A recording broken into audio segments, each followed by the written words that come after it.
đây là những kia và come back rồiថ្ងៃនេះយើងមានប្រើជាមួយនឹងសាច់ជ្រូកអ្នកនរអាចប្រើជាសាច់គោឬសាច់មាន់ក៏បានដែរខ្ទឹមសខ្ញីយើងប្រើខ្ញីតែខ្ចីតិចមកហើយជាមួយនឹងស្លឹកខ្ទឹមយើងធ្វើការចិតសម្បកវាមកចិតសម្បកខ្ញីនឹងឲ្យស្អាតមកបន្តមកទៀតយើងហាន់វាប្រទេសអ្នកនរគ្នាអាចហាន់រាងស្ដើងជាងខ្ញុំតិចក៏បានដែរឬក៏អ្នកនរគ្នាហាន់រាងក្រាស់មកយើងហាន់ជាស្លាយទូចល្អិតល្មមដោយតាមចំណង់ចិត្តរបស់អ្នកនរគ្នាហើយយើងក៏មានគ្រឿងផ្សំផ្សេងទៀតផងដែរ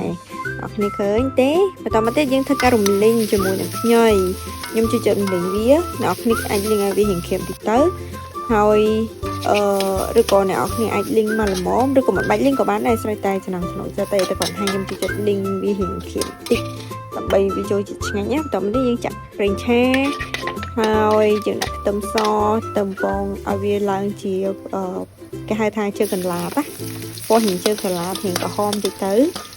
ហ្នឹងហើយបន្តមកនេះយើងដាក់សាច់ចូលយើងដាក់សាច់ចូលអ្នកគ្នាអាចហាន់សាច់មិនក៏បានដែរតាមចំណង់ចិត្តអ្នកគ្នា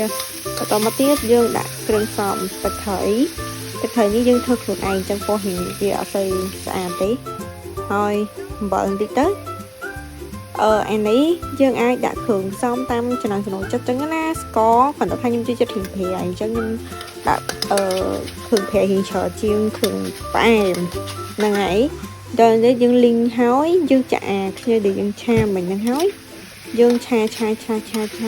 ពីចូលគ្នាមកទុះឲ្យវារៀងមើលទៅរៀងឆ្អិនទាំងសាច់ទាំងខ្ញីនឹងចូលគ្នាចូលជាតិល្អ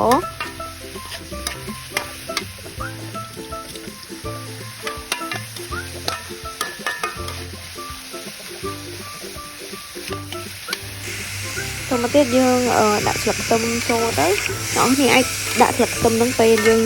ដួសដាក់ចានក៏បានដែរឥឡូវយើងបានមុខម្ហូបមួយឆាខ្ញីសម្រាប់អាហារមួយពេលនេះអរគុណបាយបាយ